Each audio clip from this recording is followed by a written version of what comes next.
बच्चों, आप सब कैसे हैं। उम्मीद है कि आप सब अपने घरों में कुशल से होंगे। आज हम सामाजिक विज्ञान का चौथा भाग अर्थशास्त्र पढ़ने जा रहे हैं। आप जानते हैं कि अब तक 8th क्लास तक आप सोशल स्टडी में 3 ही पार्ट पढ़ रहे थे, हिस्ट्री, सिविक्स और जियोग्राफी। लेकिन अब 9th से आप चौथा नया हिस्सा अर्थशास्त्र जुड़ जाने से आपका सामाजिक अध्ययन सामाजिक विज्ञान में परिवर्तित हो जाता है और अर्थशास्त्र के बारे में आपको जानना आवश्यक है। जैसे जैसे आप ग्रो कर रहे हैं, बढ़ रहे हैं, जिम्मेदार बन रहे हैं, तो आपको ये जानना होगा कि हमें इनकम कहाँ से होती है, परिवार के आय का स्रोत क्या है। इन चीज़ों को समझाने के लिए हम सिलेबस में आपके अर्थशास्त्र जोड़ा गया है। और अर्थशास्त्र में पहला चैप्टर आपका पालमपुर गांव की कहानी से स्टार्ट होता है। इस कहानी के माध्यम से, क्योंकि भारत एक कृषि प्रधान देश है, तो गांव की स्थिति क्या है देश में, उसको समझाने के लिए पालमपुर गांव की कहानी के माध्यम से आपको इस अध्याय में समझाने का प्रयास किया गया है। इसमें आप देखेंगे कि एक पश्चिमी उत्तर प्रदेश का एक काल्पनिक गांव है पालमपुर, जिसमें विभिन्न प्रकार की गतिविधियों से परिचित कराने का प्रयास किया गया है कि उत्पादन की कौन कौन सी गतिविधियां गांव में होती हैं। पालमपुर एक छोटा सा गांव है जिसमें लगभग 450 परिवार रहते हैं। 450 परिवारों का एक गांव है और ये नज़दीक के ही एक बड़े गांव है, इससे कंपैरिजन में थोड़ा बड़ा गांव है रायगंज। रायगंज से ये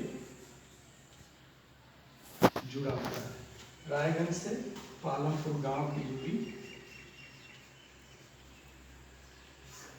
3 किलोमीटर के आसपास है और 450 परिवारों का ये गांव पालमपुर, जिसमें 80 परिवार, लगभग 80 परिवार जो हैं वो सामान्य जाति के प्रभावशाली लोग हैं, जिनके मकान काफ़ी बड़े ईंटों से, सीमेंट के बने हुए शानदार मकान हैं और बाकी के 1/3 लोग अनुसूचित जाति के हैं, जो गांव के कोने में थोड़ी सी जगह में छोटे मकानों में मिट्टी के कच्चे और झुग्गी झोपड़ी बना करके रहते हैं। अधिकांश जमीन जो इन 80 परिवारों की है, जो प्रभावशाली लोग हैं, इन लोगों की ही है। गांव की जो अधिकांश जमीन इन्हीं लोगों की है।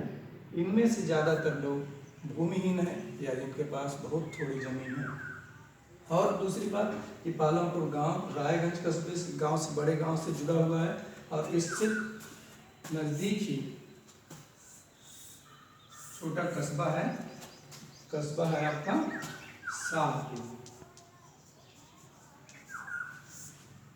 इस गांव में छोटी मोटी गतिविधियां, जैसे मुख्य कार्य तो पालमपुर का खेती है। खेती के अलावा अदर कह सकते हैं कि खेती के अतिरिक्त वहाँ पर डेयरी फार्मिंग का काम, छोटे कुटीर उद्योग जैसे टोकरी बुनने का, मिट्टी के बर्तन बनाने का, इस तरीके की गतिविधियों में लोग लगे हुए हैं। ये सड़क ऐसी है कि इस पर अक्सर आते जाते आप ट्रैक्टर, जीप, ट्रक और भैंसा गाड़ी, बग्गी इत्यादि आते जाते आप देख सकते हैं। ये हर मौसम में ये सड़क पालमपुर को रायगंज और रायगंज से शाहपुर तक को जोड़ करके रखती है। हमेशा चलने वाली सड़क है।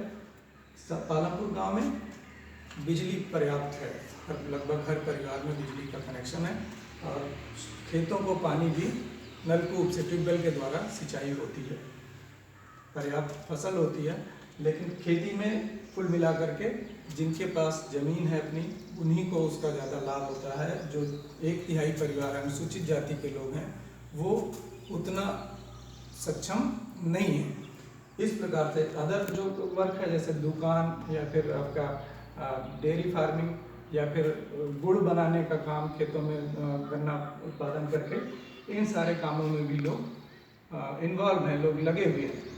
इस प्रकार से इस गांव पालमपुर के माध्यम से भारत में जितने भी गांव हैं, भारत के गांवों के आर्थिक व्यवस्था को समझाने का प्रयास इस कहानी के माध्यम से किया गया है।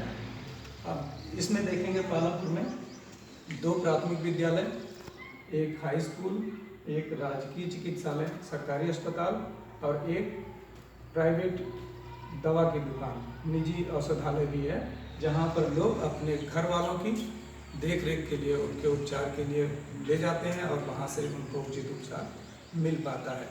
इस प्रकार से प्यारे बच्चों, आपको अपने गांव के, अपने आसपास के गांव की गतिविधियों के बारे में आपको जानना चाहिए कि आपके गांव में इस प्रकार की कौन कौन सी सुविधाएं उपलब्ध हैं और लोग मुख्यतः किन गतिविधियों में इन्वॉल्व हैं या लगे हुए हैं, जिससे कि उनका आमदनी का मुख्य जरिया क्या है। यही इस कहानी में हम समझने का प्रयास करेंगे। आपको PDF फॉर्म में ये चैप्टर उपलब्ध कराया गया और बहुत सारे लोगों ने, हमें लगता है कि आपने किताबें भी ले ली हैं। इस चैप्टर को पढ़िए और इस कहानी को अपने गांव की कहानी से कंपेयर करने का प्रयास कीजिए। आपके निकट के गांव में जो कोई उपलब्ध सुविधाएं हैं, उन सुविधाओं का पालमपुर गांव में उपलब्ध सुविधाओं से तुलनात्मक अध्ययन करें। अगले वीडियो में हम आपको इस कहानी का और भी विस्तार से चर्चा करेंगे। धन्यवाद।